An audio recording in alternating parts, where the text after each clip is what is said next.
and welcome to Pricing College with your hosts, Aidan Campbell and Joanna Wells. In this podcast, we want to follow up on our last episode about segmentation and branding and ask the question, what problems can arise when a company has too many brands or too many legacy brands? Yeah, we were talking before how businesses now, through disruption, through market competition, aggressive pricing, downward pressure on pricing, that businesses are now acquiring lots of different brands, different businesses, maybe thinking about product innovation, creating new brands to compete in the market.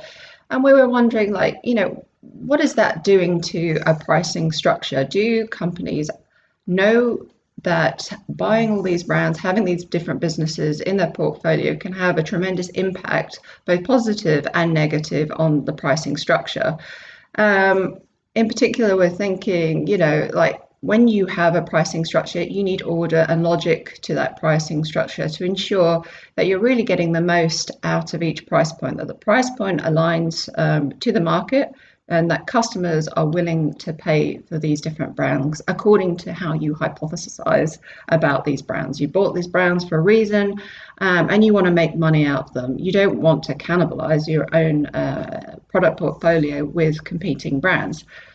So we're thinking very much about pricing structure. What do you need to look at? How can you improve that? What are the problems?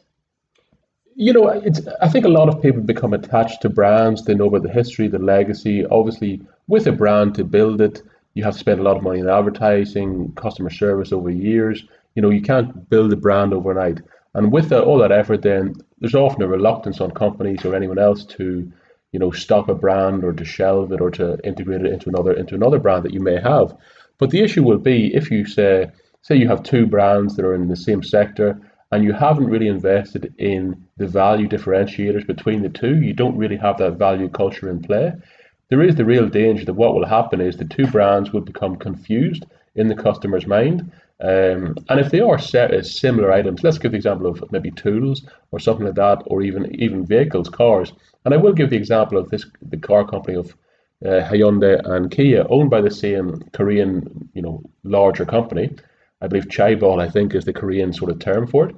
But over time, those two brands have sort of become similar. You'll also see the same in France with Peugeot and Citroën, where I'm sure a French person could tell me which has historically had the higher brand recognition. But to a lot of people who aren't very into cars, they sort of integrate together into the same thing. And what will happen with that is if one's on sale for a significantly lower price than the other, and there's not the brand recognition, the real appreciation of value or perception of value between the two, generally people will either choose the more cost-effective one, the cheaper one, or there will be pressure on the salesperson to reduce their price on the higher branded one to the lower price. So it's almost a race to the bottom.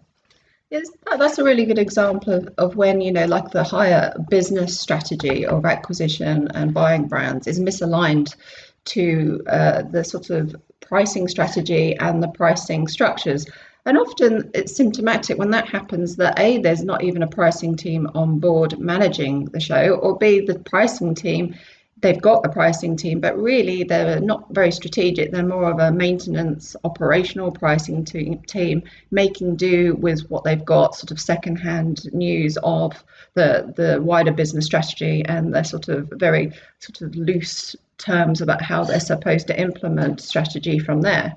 I often find, when there's major consolidations on a sort of higher level from a strategic acquisitions team, that they're often being done, because, they want to increase the product portfolio with the idea to upsell, cross-sell to more customers. And that in some people's minds, at the executive level is enough to go on. Surely the hypothesis here is, we have more products, we've got a huge market presence in one country, surely we'd have the same market presence in another. There's a lot of assumptions here that are untested. It possibly is true, but from a pricing perspective, you've got to think, is that true? Can we test it? Is a cross-sell strategy the right one for us, considering we're going for a more value-based approach? Another thing to consider with that is the brand that you're acquiring competing with the local brand? And then inadvertently, are you competing with yourself on price? You've got to have those clear fences between brands from a pricing team perspective, and a pricing team will look very closely at that, because otherwise, really, what you're playing with is a volume game, just based simply revenue and volume. There's no real tiering system based on value, and really, from a market perspective and from a customer perspective, it indicates that A, you don't have that market intel. B, you're not sure what your customers are willing to buy, and you're really leading. You don't have a lead position. You're really just playing it on a very tactical level. I think it all comes back, certainly in branding, to this concept of the value culture that should be embedded throughout the business, and certainly in the pricing perspective. It's one thing for the company to really understand their brand and to know what it is and to really emphasize those aspects. But at the same time, you also have to make sure the customer knows as well, educating the customer, really getting it across to the customer. And in many instances, there can be confusion in customer minds. If that message isn't really getting across perfectly, you can see it can create issues. And one example I give is in the luxury watch market. So everybody's heard of Rolex, everyone's heard of certain brands like that. One of the biggest or most luxurious brands in the world from a technical perspective is the Japanese brand Grand Seiko, which is probably more famous for the lower end brand Seiko. So just with that small one word difference, Grand Seiko versus Seiko, there's probably a price differential of 10 times. But in many people's mindsets who aren't watch aficionados, there would be a confusion added. And with that, outside of Japan and some Asian countries, Grand Seiko may not have the brand recognition or the acceptance as a luxury competitor to people like Rolex. The technical specifics, etc., of the watch are very similar, but it's to some extent the branding, the image, making people aware through marketing of that value differential. What it does is it breaks down the potential differentiators, the potential division between those two brands. Would they do better if they're distinctly different names? It probably is a good question. Obviously, there's a great difficulty in making a choice about changing brands once you've built them both up, and that's something that really you should consider from the beginning.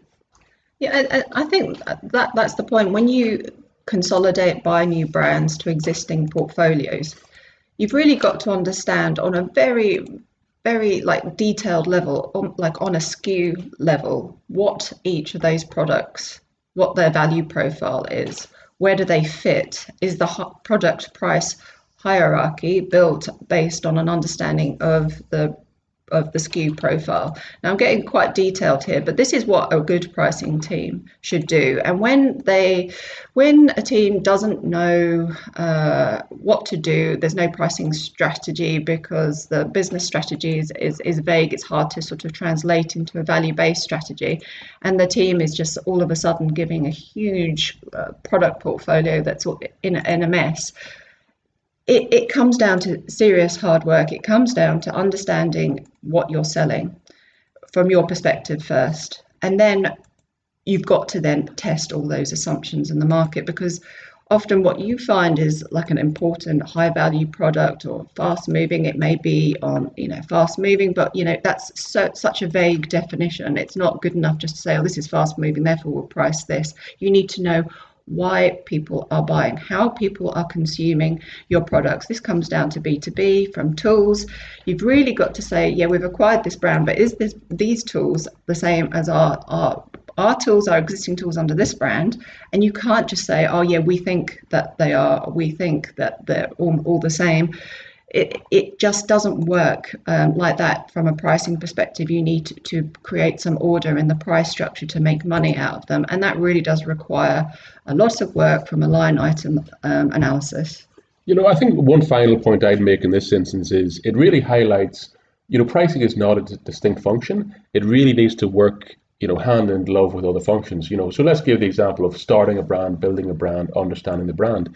You basically have to be working with whoever's designing and building and developing the service, whoever the marketing people, advertising, sales. You have to really be working with all of them, because if your message from the marketing department is not completely congruent with your message from the pricing department, it just won't work. What are you hoping to achieve? And this is why we say a value culture. It has to be embedded throughout the entire business. Pricing is one really important aspect of doing that.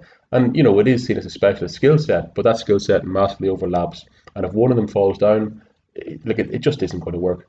So yeah, that's about it from me on this topic. I'm going to say have a nice day. Yeah, thank you very much for listening. Goodbye.